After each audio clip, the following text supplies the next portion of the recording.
제8장 우리는 왜 자영업을 고려해야 하는가? 우리는 수입을 보충하거나 대체하기 위하여 자신의 사업을 갖는 것이 개인의 자유와 가족의 경제적 미래를 보장해 줄 수 있는 최상의 방법이라고 믿는다. 그러므로 우리는 자신의 사업을 시작하는 것에 대해 혹은 현재의 사업이나 직업에 있어 좀 더 기업가다워지는 것에 대해 심각히 생각해야 한다. 생활신조 8 8살 난 팀 폴리와 그의 10살 난 형 마이크는 아버지의 손을 꼭 잡고 일리노이주 스코키의 광활한 들판에 있는 펌페어 유원지를 향해 걸어가고 있었다. 10시밖에 안 되었으나 이들은 벌써 부모를 끌고 나와 공원이 개장하기를 기다리며 기대감에 들떠있는 어린이들의 긴 행렬에 합류했다. 팀의 아버지는 매표소의 뒷문을 열고 오디오 시스템을 작동시켜 음악을 들려주었다. 이내 유원지 거리에는 음악 소리로 가득 차기 시작했고 새벽의 기상 나팔 소리에 깨어나는 군인들처럼 공원 내의 모든 오락기구들이 기지개를 켜고 일어났다. 팀은 유원지에서 가족들과 함께 보내는 일요일을 매우 좋아했다. 그 바쁜 여름에 아버지와 함께 있고 싶으면 유원지로 가야만 했었죠. 우리 아버지는 대단히 독립심이 강한 분이셨어요. 증조 할아버지, 고조 할아버지와 마찬가지로 아버지도 강한 기업가 정신을 가지고 계셨습니다. 아버지는 혼자 힘으로 일을 해야만 했었습니다. 이것이 아버지가 자라난 환경이었죠. 라고 팀은 회상한다. 아버지는 월요일부터 금요일까지 평일 낮 시간에는 부동산 매매를 하고 저녁과 주말에는 형과 외삼촌이 운영하는 유원지와 골프 연습장에서 일을 도우셨죠. 그곳은 디즈니랜드는 아닐지라도 우리 가족에게 좋은 생활수단을 제공해 주었으며 나에게는 가족 기업에서 가족들이 같이 일하는 것을 볼 수 있는 기회를 주었죠. 그 아버지의 그 아들이라는 말이 있다. 팀은 8살 난 이때 작은 기업가였다. 그는 일요일에 유원지에서 그냥 앉아있지만은 않았다. 팀은 어린이들에게 풍선이나 바람개비, 소방수 모자 등을 판 것을 기억한다. 팀과 그의 형인 마이크는 누가 시켜서 물건을 판 것은 아니었다. 그들의 가족 속에 흐르는 기업가 정신이 그들로 하여금 기회를 이용하도록 했던 것이다. 12살 되던 해 팀은 음료수 판매대에서 일할 수 있었다. 거기에서 그는 밀크쉐이크, 스노우콘, 핫도그를 팔았고 솜사탕 만드는 기술까지도 배우게 되었다. 거기에서 유원지 일도 점차 익히게 되어 마침내 와일드 마우스를 책임지게 되었다. 와일드 마우스는 그의 아버지의 눈으로 보면 궁극적인 책임이 팀에게 있었다. 왜냐하면 만일 내가 적시에 브레이크를 잡아당기지 않으면 타고 있던 사람들이 주차장으로 나동그라질 테니까요. 라고 팀은 씩 웃으며 이야기한다. 팀은 인격 형성기에 늘 아버지의 일하는 모습을 보았다. 아버지는 사실상 유원지의 주인이셨어요. 그러나 아무리 바빠도 유원지를 운영하는 데 필요한 일은 어떤 일이든지 소홀히 하지 않으셨어요. 아버지는 고객들이 결코 실망하지 않기 위해 아버지의 손은 항상 더러웠어요. 만일 무언가가 고장난다면 아버지가 고치셨고 급히 페인트 칠할 곳이 생기면 아버지가 손수 칠하셨어요. 아버지의 태도와 직업 윤리는 자녀들뿐 아니라 공원에서 일하는 모든 젊은 종업원에게 귀감이 되었죠. 팀 폴리는 후에 퍼듀 대학의 미식축구 선수가 되었다. 그의 아버지의 최선을 다하는 태도를 실천에 옮긴 결과 그는 운동선수이자 학생으로서 전 미국 대표 선수가 되었다. 1970년 내셔널 미국 미식축구 리그 선발전에서 팀은 마이애미 돌핀스의 선수로 뽑혀 던 슐러 코치 밑에서 선수 생활을 했다. 팀은 11년간 마이애미에서 발군의 실력을 보여주었다. 여기에는 1974년 슈퍼볼에서 절정을 이룬 1972년의 전승이 포함되어 있다. 그 해별로 우승 가망이 없었던 돌핀스는 워싱턴 레드스킨즈를 물리치고 우승했다. 그의 내셔널리그 10번째 시즌에서 팀은 프로볼 수상자로 뽑혔다. 은퇴 후 그는 터너 방송국에서 대학 미식축구 텔레비전 중계 해설자로 일했다.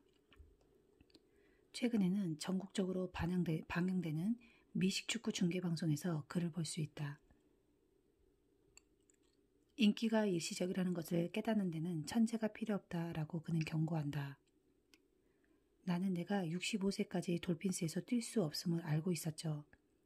그래서 한창 활약하고 있을 때에도 가족의 경제적 앞날을 보장해 줄 수 있는 내 자신의 사업을 찾기 시작했죠. 그 11시즌 동안 나는 부동산 투자를 했고 상당히 손해를 보았죠. 주식에도 손을 댔고 거기서도 돈을 좀 잃었죠. 금과 보석에 투자했다가 또 손해를 조금 보았죠. 마지막으로 나는 헬스클럽과 라켓코트에 투자를 했는데 한동안 사업이 번창했었죠. 그런데 금리가 21%까지 치솟자 내 회원이 줄어들다가 결국 아주 끊기고 말았습니다. 팀과 코니 폴리 부부는 현재 50개 주에서 성공적으로 아메이 사업을 하고 있으며 전 세계에 걸쳐 많은 친구와 교제를 하고 있다. 팀과 코니의 꿈은 실현되었다. 폴리 가족의 미래는 경제적으로 보장되어 있다. 그리고 이 모든 것은 일리노이주 스코키에 있는 유원지에서 시작된 것이다. 어린 팀 폴리의 인생과 가치관은 부지런하고 스스로 결정하고 가치를 추구하는 아버지가 자신의 꿈을 실현시키기 위해 아무리 힘든 일이라도 하는 것을 보고 자라면서 결정되었던 것이다. 유원지에서 팀 폴리를 움직였던 바로 그 기업가 정신이 여러분 내부에서도 살아 움직일 수 있다. 여러분은 그 같은 정신을 삶 속에서 느낀 적이 있는가? 여러분은 자신을 자본가 아니면 적어도 잠재적인 자본가로 간주하는가? 아니면 거기에 저항하는가? 모든 자본가들이 전형적인 재벌들은 아니다. 즉, 시가를 입에 물고 멋진 양복을 입고 리무진을 타고 다니는 냉혈적인 거물들은 아니다. 이 지구상에서 가장 관대하고 사랑이 풍부하고 따뜻한 마음을 가지고 있는 사람들만이 진정한 의미의 자본가라는 명칭을 부여받는 것이다. 그리고 만일 여러분이 자신을 자본가로 생각하는 것에 불편을 느낀다면 자신을 기업가나 자유기업가 혹은 동정적인 자본가라고 불러도 괜찮을 것이다. 우리는 모두 어떤 형태이든 이 거대한 자유기업 체제에 참여하고 있다. 우리는 이 체제의 장점으로부터 혜택을 받을 수도 있고 혹은 우리의 기회를 영원히 잃어버릴 수도 있다. 그러나 우리가 잊지 말아야 할 것은 록펠러나 듀퐁, 카네기의 혈관 속에 흐르던 자유기업의 정신과 그 약속이 우리의 혈관 속에도 흐른다는 것이다. 기업가 정신은 먹고 마시고 사랑하고 사랑받고 배우고 잘하고 성취하고자 하는 우리들의 욕구와 더불어 우리들 마음속에서 생겨나는 것이다. 기업가란 무엇인가? 기업가란 단어 자체는 불어이다. 단어 자체로만 보면 도전을 감수하는 사람을 뜻한다. 프랑스에서는 작고한 빌 그레이엄처럼 그 규모는 약간 작지만 음악회를 조직하는 사람들을 가리켰다. 그러나 지금은 사업의 모험을 감행하는 사람을 뜻하게 되었다. 기업가들은 폐쇄된 협회 회원이 아니다. 누구든 기업가가 될 수 있다. 연령에 제한은 없다. 학교 연극을 기획하고 신문 배달을 하고 록밴드를 이끌고 이웃집 아기를 돌봐주는 젊은이들도 기업가이다. 대학생들과 노인들을 포함하여 연령에 제한 없이 누구든지 기업가가 될 수 있다. 성의 제한도 없다. 남자와 여자는 모두 똑같이 기업가 정신을 부여받았다. 기업가 정신에 관한 한 우리 스스로 우리에게 만들어 놓은 장애를 제외하고는 극복하지 못할 장애란 없다. 기업가 정신. 여러분은 기업가 정신에 눈뜨기 시작한 것은 언제였는가? 팀 폴리처럼 8살이었는가? 레모네이드 한 잔에 5센트라고 써붙이고 찬 음료수를 보도해서 팔도록 당신을 움직인 것이 자유기업가 정신이 아니었을까? 혹은 호두나 술방울들을 자루에 넣어 앞마당에서 판 적이 있는가? 아마도 여러분은 눈을 치우고 잔디를 깎고 잡초를 뽑고 접시를 닦고 이웃의 개를 목욕시켜주고 용돈을 받은 적이 있을 것이다. 아니면 신문 배달을 하거나 자동차 세차를 했을 것이다. 이런 것들이 내 어린 시절의 기억이다. 나는 대공황 시기의 어린 시절을 보냈다. 나의 아버지는 주식시장이 붕괴될 무렵 수입이 한 푼도 없었다. 나의 부모님은 미시간주의 그랜드 래피즈에 6,000불을 대출받아 아늑한 작은 집을 지었다. 지금은 하찮은 액수로 보이지만 그 어려웠던 시절에 나의 부모는 그 은행 융자를 갚을 수가 없었다. 부모님들은 할 수 없이 한 달에 25불을 받고 우리의 꿈의 집을 세놓았다. 우리 가족은 할아버지 댁의 다락으로 거처를 옮겼다. 나의 아버지는 주식시장 붕괴 이후 식료품 가게의 뒷방에서 자루에 밀가루를 넣는 일을 하고 토요일이면 신사용품 가게에서 양말이나 네일을 팔았다. 그 이후로 아버지의 충고는 분명하고도 간단했다. 너 자신의 사업을 해라. 그래야만 자유로워질 수 있다. 나의 기업가 정신이 발휘된 것은 불과 10살 때였다. 내가 첫 번째 조그마한 사업을 시작한 것이라고 기억된다. 가게의 보탬이 되기 위한 돈을 벌려는 욕구는 아직도 사람들이 사업을 시작하려는 주된 이유이다. 그러나 사업을 한다는 것은 단지 생활비를 버는 이상의 무엇이 있다. 고객들이 나에게 돈을 줄 때의 흥분, 자부심, 자신감 등은 나는 아직도 잊을 수 없다. 나는 바람개비를 팔거나 풍선을 불지는 않았지만 아마도 어린이들이 팀 폴리의 손에 동전 몇 잎을 올려놓았을 때 폴리가 느꼈을 똑같은 기쁨을 경험했다고 생각한다. 나는 중학교 시절 자전거를 사기 위해 잡초를 뽑고 잔디를 깎고 세차를 하고 주유소에서 일을 했다. 나는 까만 자전거를 가지고 있었기 때문에 지방 신문사에서 신문 배달 구역을 받을 수 있었다.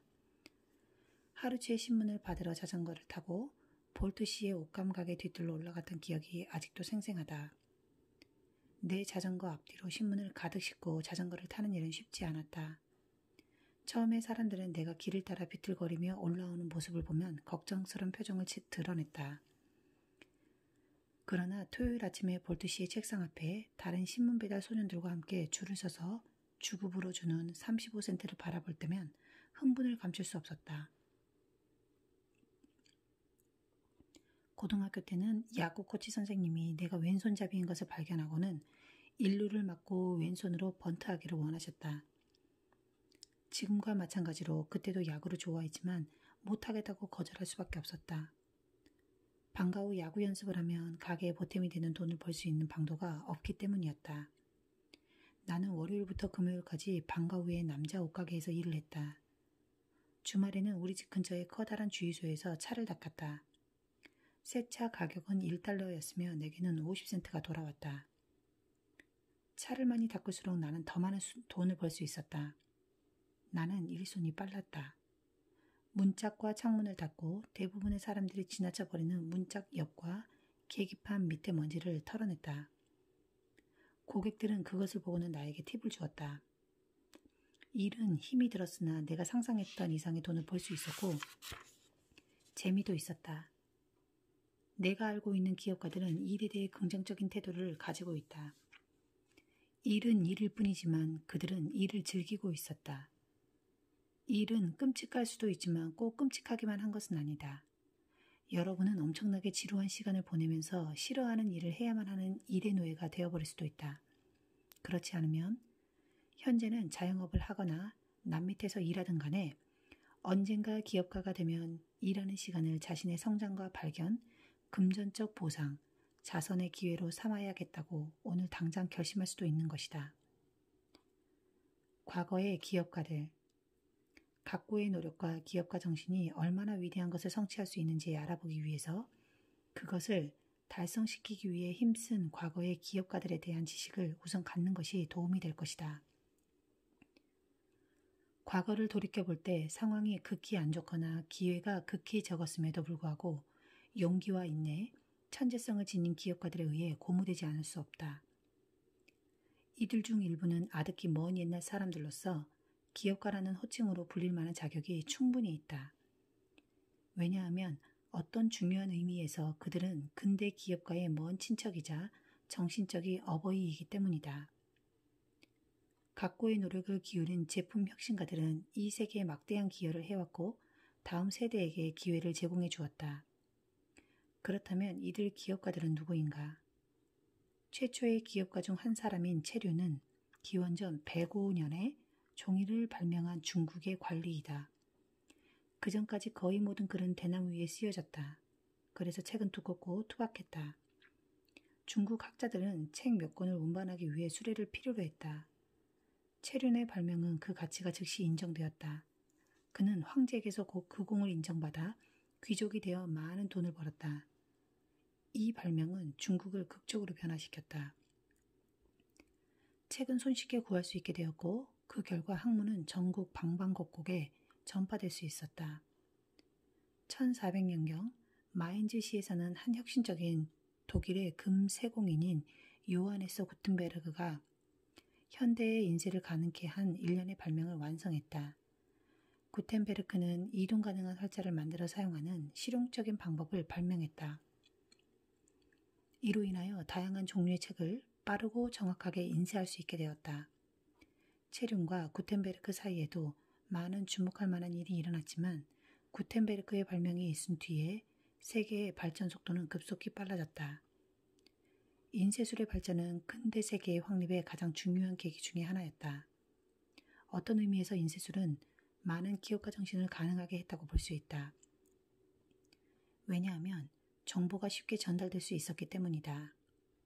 실용 기술을 가르치는 책들이 우선 인쇄되었고 야금술에서 의학, 건축 기술에서 예의범절에 이르기까지의 모든 주제가 다루어졌다. 사람들은 책을 통하여 기술을 배웠으며 더 중요하게는 그들의 아이디어와 다른 사람의 아이디어를 결합함으로써 개혁자가 된 것이 보다 중요한 사실일 것이다. 다른 사람의 아이디어를 결합해서 커다란 욕구를 충족시킨 사람 중 한 사람은 제임스 와트였다. 영국인인 그는 세계 최초의 실용적인 증기기관을 고안하여 1769년에 특허를 받았다. 그 당시에 조잡한 증기펌프 기관을 개량하여 중요한 변형을 가하고 전혀 새로운 특징을 첨가시켜 실용성이 없는 이상한 물건을 가치 있는 도구로 변모시켰다.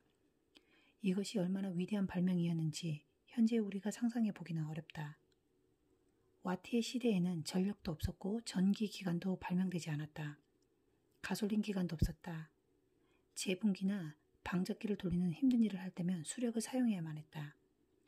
말할 것도 없이 이는 매우 불편했으며 따라서 많은 양의 일을 할 수 없었다. 와트의 발명은 산업혁명이 일어나는데 절대적인 역할을 했다. 실용적으로 동력을 만들어내는 기관 덕분에 모든 것을 할 수 있었다. 오래지 않아 모든 직종의 기업가들은 이 새로운 동력 기관을 이용하여 일을 하고자 했다. 토머스 에디슨은 발명의 세계 제1인자로서 정식 교육은 불과 석 달밖에 받지 못했으며 그의 선생님은 그의 지능이 뒤떨어진다고 생각했다. 그러나 그는 죽을 때까지 1000여 개가 넘는 특허와 함께 엄청난 부를 지니고 있었다. 에디슨은 1877년에 최초의 축음기에서 1879년에 실용적인 백엘 종구에 이르기까지 많은 것을 완성해 특허를 출원했다. 그는 최초로 전기 공급 회사를 설립하고 영화 촬영 카메라와 영사기의 개발에 많은 공헌을 했으며 전화, 전보, 타자기를 개량했다. 백열 종구는 미국 초기 역사의 기업가 정신이 생생히 살아있는 좋은 예이다. 아마 여러분은 에디슨이 브랜드 착상이 떠올라 하루아침에 백열 종구를 발명했을 거라고 생각했을 것이다. 그러나 당시에 가스 등의 경우라면 혹 이 말이 들어맞을지도 모른다. 실제로 에디슨은 직관이 섬광처럼 떠올라 백열 전등을 발명한 것이 아니라 오랜 기간 동안 매우 체계적인 방법을 통하여 발명한 것이다. 그의 발명법은 오늘날의 소위 R&D의 전신이다. 에디슨은 발명의 6가지 원칙을 가지고 있었다. 여러분이 세계를 변화시킨 백열 종구 같은 것을 발명할 수는 없다고 할지라도 아래에 나오는 그의 원칙을 실현하고 싶은 꿈을 가지고 있는 우리 모두에게 도움을 줄 것이다. 1. 목표를 세워 꾸준히 노력한다. 2. 발명의 완성을 위해서 거쳐야만 하는 단계를 알아내어 그 단계들을 차례로 밟는다.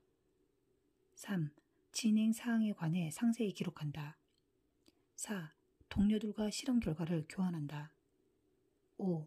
프로젝트에 참가하는 사람들 모두가 자기 책임을 확실히 알고 있게 한다. 6. 차후의 분석을 위하여 결과를 기록한다.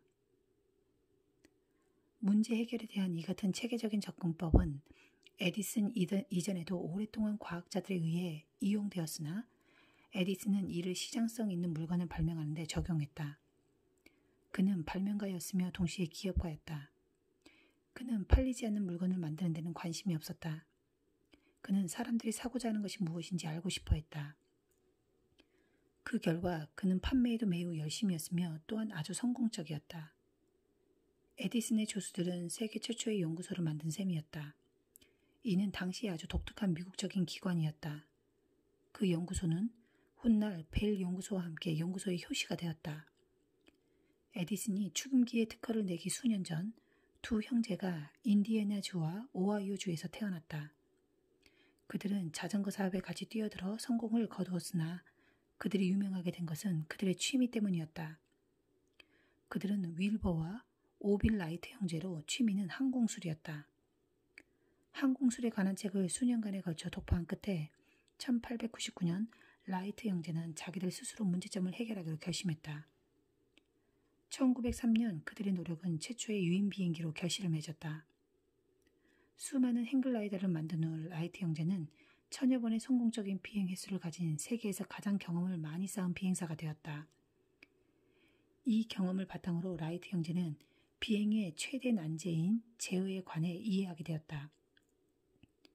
그들은 공중에서 비행기를 조작할 수 있는 방법을 고안한 후 자신들이 설계한 가벼운 엔진을 장착하여 역사의 길이 남을 일을 하게 되었다.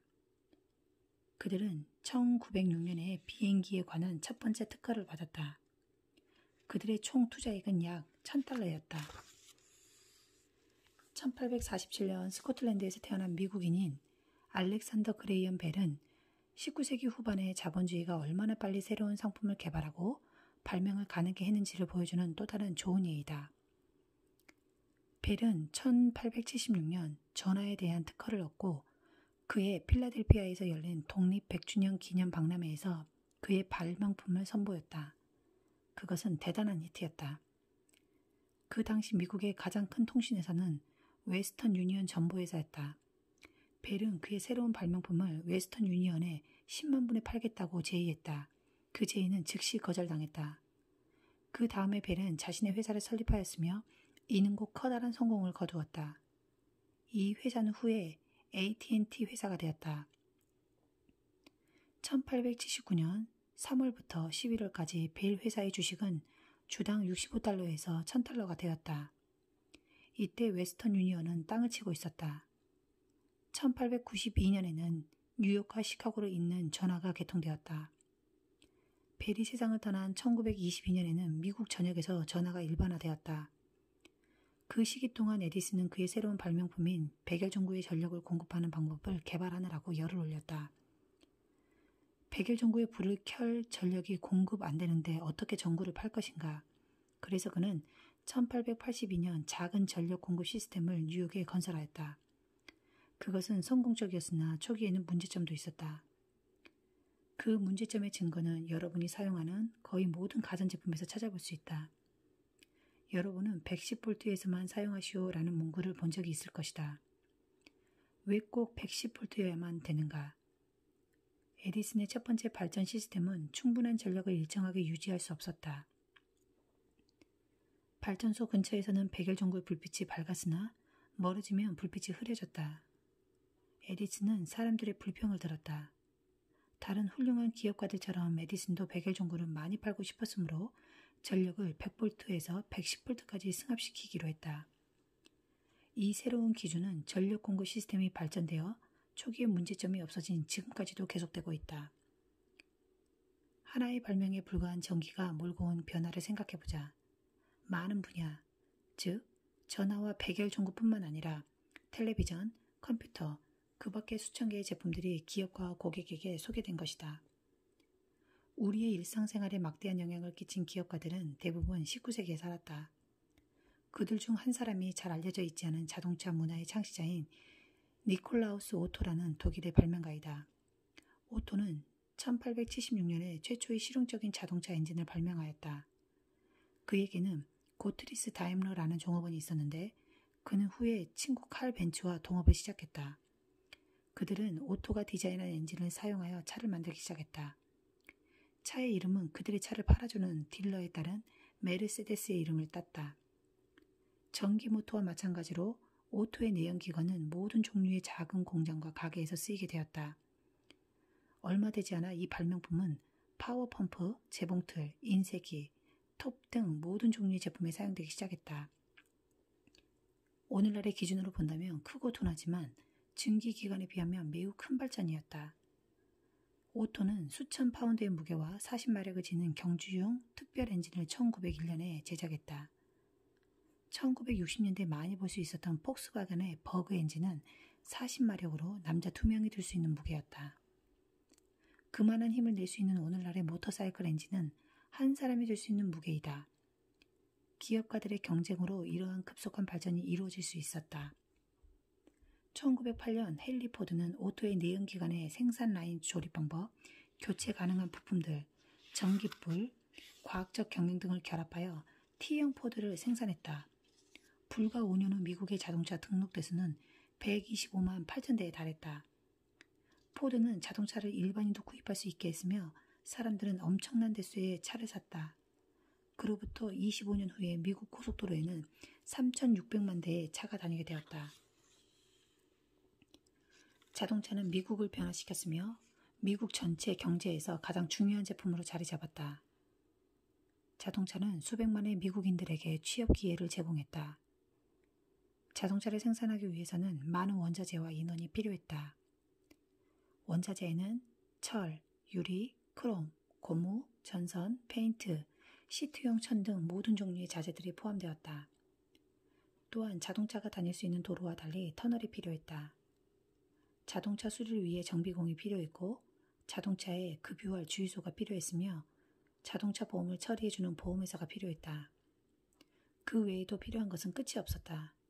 사람들이 차를 타고 자유로이 이동할 수 있음으로 해서 새로운 산업이 발달하기 시작했다. 모텔과 유원지, 노천 카페, 트레일러 공원 등이 그것이다. 자동차는 미국의 새로운 문화를 가져다 주었다.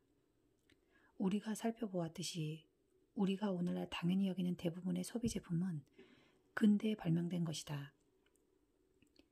기업가 정신은 우리들 가운데 살아있고 그 힘을 발휘하고 있는 것이다. 또한 혁신과 변화의 속도는 20세기에 들어 가속화되었다. 우리의 자본가들이 극히 효율적으로 만든 그런 수천 개에 달하는 제품들은 과거 100여 년 전 사이에 일어났던 일들의 결과이다. 오늘날의 기업가들. 위대한 기업가의 시대가 끝났다고 생각하지 말라. 자유로운 기업 정신이 사람들 속에 살아있는 것이 사실이라면 지금이야말로 여러분 자신 속에 기업가 정신을 발휘할 수 있는 시기이다. 성공적인 자본가가 될 수 있는 기회가 지금보다 더 많을 때는 없었다. 최근 10년간 우리의 생활을 바꾸고 이용된 새로운 아이디어는 그 이전에 이루어졌던 것보다 그 수가 더 많다. 실제로 기업가 정신은 미국 전역으로 연령에 구애받지 않고 모든 사람에게 퍼져나갔다. 미국의 가장 성공적인 기업가들 중 일부는 젊었을 때 사업을 시작했다. 너무나 어려서 가난해서 경험이 부족해서 좋은 아이디어를 생각해내지 못하라는 법은 없다. 다음은 내가 책에서 읽은 성공적인 기업가들의 젊었을 적 이야기들이다. 한 성공적인 기업은 먹는 것을 아주 좋아하는 두 고교생에 의해 시작되었다. 처음에 그들은 롤빵을 만들어 팔려고 하였으나 설비 비용이 너무 비쌌다. 그래서 차선책으로 아이스크림을 만들기로 하고 아이스크림 만드는 법을 가르치는 통신 강좌에 $5를 내고 등록했다. 아이스크림 만드는 법을 배운 그들은 저금 통장을 털고 친척으로부터 돈을 빌려서 버려진 주유소를 싼 가격에 임대해 난생 처음 가게를 열었다. 수년 만에 벤앤제리 아이스크림은 $2,700만 넘는 매출을 올리게 되었다. 여러분은 차고에서 회로기판을 만든 캘리포니아의 두 학생 이야기를 들은 적이 있는가? 그들은 처음에 $1,300에 달하는 자금을 구하기 위하여 폭스바겐 자동차와 계산기를 처분했다. 사업 초기에 그들의 희망은 100여 대의 회로기판을 만든 것이었다. 그러나 컴퓨터 가게를 하고 있는 친구에게 회로기판을 가져갔을 때 그 친구는 회로기판에는 별로 관심이 없고 완전 조립한 컴퓨터라면 50대 정도 사야겠다고 말했다. 그 당시만 해도 퍼스널 컴퓨터가 상당히 귀했던 시절이었다. 그래서 그들은 컴퓨터 몇 대를 만들었다. 매상은 초기에는 별로 신통하지 않아서 동업자 중 한 사람은 너무나 낙심한 나머지 수도원에 들어갈 생각까지 했었다. 그러나 그들은 사업을 그만두지 않았고 매출은 드디어 치솟았다. 그 회사가 바로 애플 컴퓨터로 1년 매출액이 10억 불이 넘는다. 그 두 학생은 스티브 잡스와 스티브 워즈니악이었다. 이와 같은 성공 이야기는 당신을 두렵게 하는가? 매출액이 10억 불이라고? 내가 이 같은 성공을 할 확률은 얼마나 될까? 그런 확률 때문에 낙담해서는 안 된다. 여러분이 최선의 노력을 기울인다면 생각지도 못했던 방법으로 성공할 수가 있는 것이다. 또 하나 기억해둘 것은 여러분이 10억 불짜리 회사를 세워 성공적으로 이끌 필요는 없다는 것이다. 그보다 훨씬 적은 규모로 성공한 기업인이 수만 명은 될 것이다. 그런 소규모의 기업 중 하나가 몇 년 전에 색다른 방법으로 시작되었다. 여러분도 아마 신문이나 텔레비전에 보았을 것이다. 그 이야기는 중세의 연금술사를 생각나게 했다. 그 이야기는 퇴비에서 돈을 만드는 데 성공한 어린이들의 이야기였다. 이 어린이들은 그 지역 사람들이 잔디밭과 정원에 쓸 비료가 필요하다는 것에 착안했다. 하지만 퇴비를 사오는 일이 번거로웠기 때문에 사람들은 비료를 좀처럼 구하지 못하고 있었다. 이 간단하지만 중요한 통찰로 한 아이디어가 떠올랐다. 퇴비를 만들어서 바로 이웃 사람들에게 팔면 어떨까? 부모들의 조언을 받아 그 어린이들은 쇠똥을 퇴비로 만드는 데 필요한 것을 알게 되었다. 그러고 나서 어린이들은 그 지역 낙농업자를 찾아갔다. 그들은 기꺼이 아이들이 소우리를 치우는 대신 가공 안 된 비료, 즉 쇠똥을 가져가도록 허락했다. 그리하여 아이들은 쇠똥을 집으로 가져가 퇴비로 만들어 자루에 담아 이웃 사람들에게 팔았다. 열심히 일한 덕택으로 그 사업은 번창하기 시작했고 곧 퇴비는 금으로 변하기 시작했다. 마침내 그들은 돈을 많이 벌어 회사까지 차리게 되었고 회사의 이름을 키드코라고 지었다. 아이들은 도움을 받아 부동산에 투자했고 많은 재산을 모으게 되었다. 몇 년 전 로저 코너라는 아이가 한 꽃가게에 들러 돈을 안 받고 일하는 대신 꽃가게에 대한 것을 배울 수 있겠느냐고 물었다. 당시 로저는 12살이었다. 주인의 허락으로 로저는 방과 후 몇 시간과 토요일마다 일할 수 있게 되었다. 2년 후 로저는 주인에게 약간의 임금을 요구했으나 로저가 아직 돈 받기는 충분하다고 생각하지 않은 주인은 이를 거절했다. 로저는 다른 가게로 자리를 옮겼으나 얼마 안 되어 해고되었다. 그래서 그는 자기 가게를 가져야겠다고 결심했다. 15살 되던 로저는 $65를 투자하여 자기 자신의 꽃가게를 가지게 되었다. 그는 중고 냉장고를 헐값에 사서 꽃을 보관하는 쿨러로 사용했다. 자기 집에서 가게를 시작한 그는 최상의 품질과 서비스로 곧 명성을 얻게 되었다. 오래지 않아 사업이 번창하여 로저는 자기가 처음 일했던 꽃가게를 살 수 있었다. 그 가게를 수리하고 잘 경영한 결과 그가 두 번째로 일했던 꽃가게마저 사게 되었다. 성공한 기업가인 폴 허키는 좋은 아이디어를 처음에는 좋아 보이지 않고 두 번째까지도 좋아 보이지 않을 때가 많다고 한다. 그는 젊은 기업가에게 사업상의 아이디어가 이상하고 미친 것 같고 애매모호하게 보여도 걱정하지 말라고 충고한다. 이 모든 나이 어린 기업가가 나타내주고 있는 기업가 정신의 중요한 단면은 상상력의 가치이다. 기업은 대기업이든 소기업이든 작은 부족이 아니라 상상력의 부족으로 일을 못하는 것이다. 벤 앤드 제리와 키드코가 작은 부족으로 위축되지 않고 성공할 수 있었던 이유는 그들이 허세 부리지 않고 소비자와 가까웠기 때문이다. 그들의 가장 커다란 자산은 정직하고 겸손하게 사업을 시작했다는 것이다. 이로 인하여 사람들은 그들을 신뢰했다.